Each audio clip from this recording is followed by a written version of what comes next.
Hey everybody, welcome back. Corvette, 58 Corvette progress. So part 2 of the Corvette build here. Really it looks probably about the same as when we left. I have done some things. I do have the engine mounted now in the chassis. I had to go through and clean up some of the chrome parts. Can't see them, but they're all laid out here. When you break them off the tree, obviously you gotta clean them up. So I've done that. Got all the chassis parts are painted. This thing's ready just to basically be put together. Everything is painted. The steering wheel I will have to paint because it's completely chrome, and I don't want that. But the windshield is right here. It's drying. I've got let me pronounce this right. I don't want to mispronounce. Mod. So I got corrected on one of the videos here recently because I called it Mod Podge. Well, give me a break. I can't even read it. It's got the sticker over it. But anyway, for the perfectionist who wanted me to pronounce this right, Mod Podge is applied to the front windshield, and it's over there drying. Give me a break. Mod Podge. You know what I mean. Clear glue. So anyway, yeah, so it's coming along good. Like I say, this thing's just, all I got to do basically is assemble it. Also have the tires and wheels and rims and all there over here clamped together. They're already dry. I've just got them. I just haven't taken the clamps off yet. Engine turned out really nice. Instead of the fuel injection, I went with the carburetors, and it's going to look good. Going to cover it all up with a big breather, so it doesn't really matter. But bare metal foil it looks great. Yeah, anyway, this is going to be a short video, hopefully. So it's just going to be me putting this thing together. So let me get a little bit more done, and we'll come back and talk about it for just a few more minutes. Alright, so this should really be the last update until final assembly and showing you the completed build.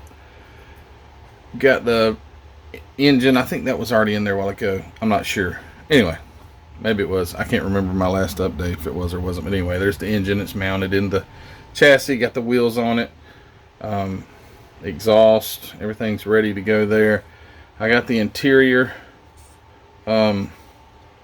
together, and that turned out really, really nice. Got the bare metal foil on the center trim there because, like I say, the way that comes down, it meets, and your chrome goes together. But anyway, the interior turned out really nice. I did, you can't really tell much, but I did brush over. There's a color here. It's not black. It's what color is it? Charcoal. I use this charcoal color to do a little dry brushing, like under the hood. You can't tell much about it.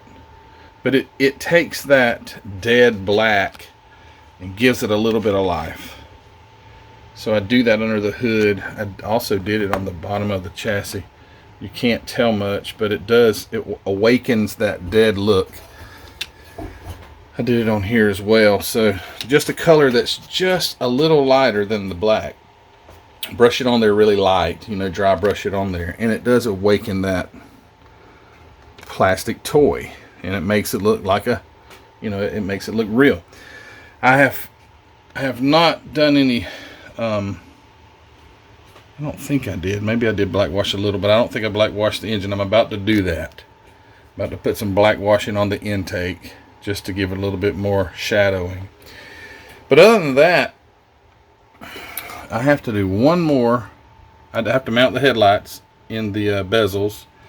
Where the chrome is on this, I have not done it on this one, so I've got to take bare metal foil and do those three. That takes like just a few minutes.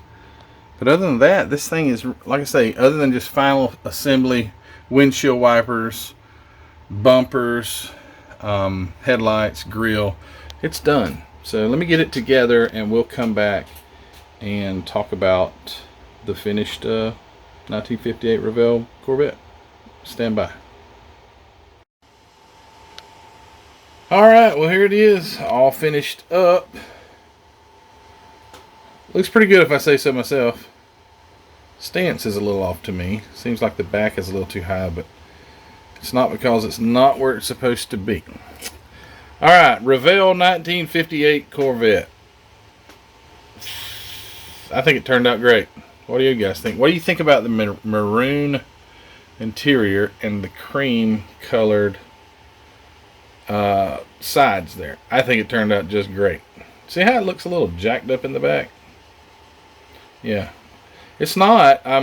Everything is, like I say, everything's where it's supposed to be. But nevertheless, it looks a little high. But maybe if you look at it from this angle, right there, you can't tell it's high. But yeah, guys, this is a nice kit. Let me grab the box really fast so you again remember which one it was.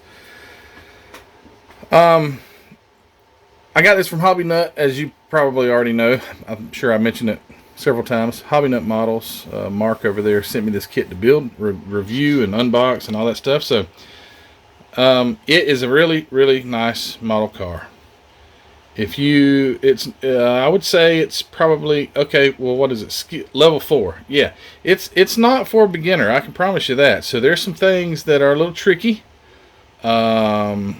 Notably the little side things here that are inserts. I would have preferred if they would have just left that molded in, but I guess maybe to be able to chrome those little ridges or something, you know, they had, I don't know.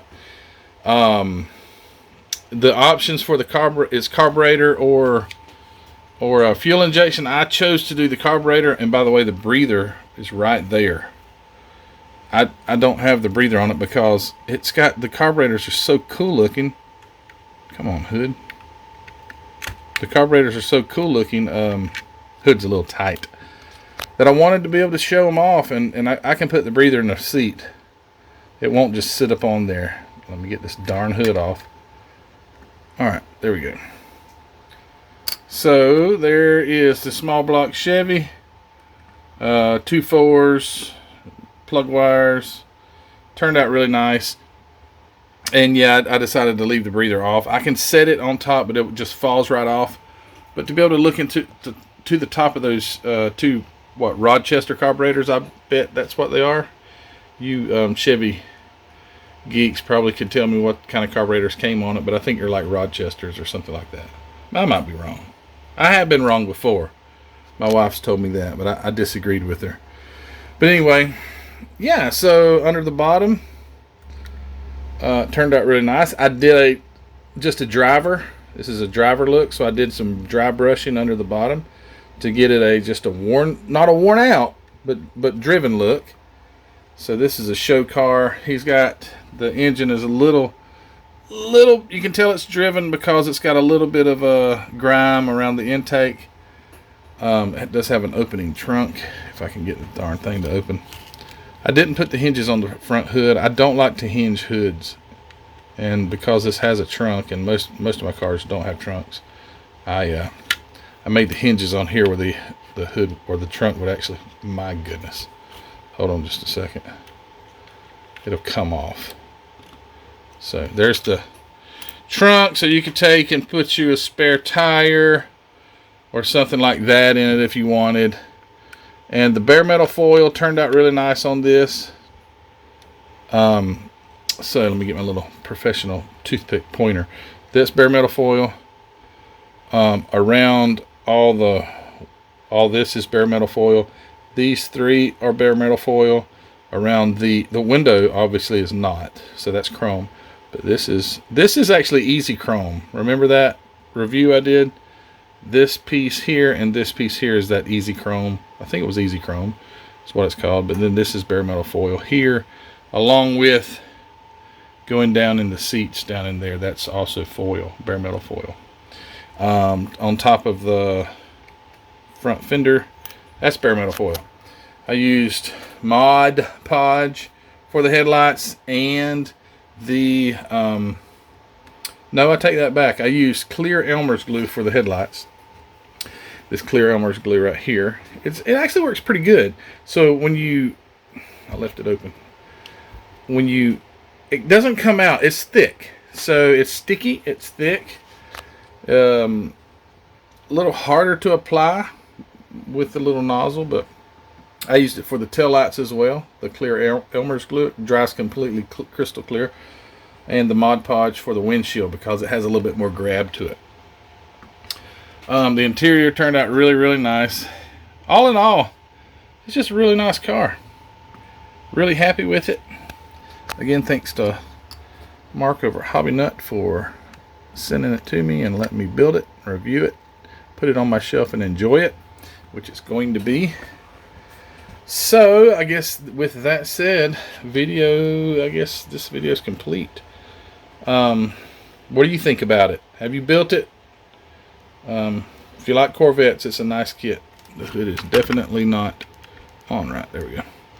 So yeah, if you like Corvettes, it's definitely a nice kit. So go out and grab it. Go to hobbynutmodels.com and see about see if Mark has one of these in his inventory so you can take it home with you. Also, don't forget to go to our Facebook group. Join our Facebook group. Link in the description for Hobby Nut and our Facebook group. What else? Oh yeah, I keep forgetting. I've got a Teespring shirt in the description. You can click on it and go buy a t-shirt. I'm trying to, my friend Michael is helping me with some new designs also, so trying to get some more designs. There's only like 2 on there right now. But going to work on getting more designs on the t-shirts. Go grab you a t-shirt. It will help me out tremendously. Help me continue to make content on the channel. And you'll look cool when you're wearing it. Or at least your wife will think you look cool wearing the Model Car Videos t-shirt. Alright guys, enough joking around. I'm done with this video. Slideshow to come. I'll get up close and personal with the 58 Corvette. And thanks for watching. Don't forget to go subscribe. Talk to you later guys. See ya.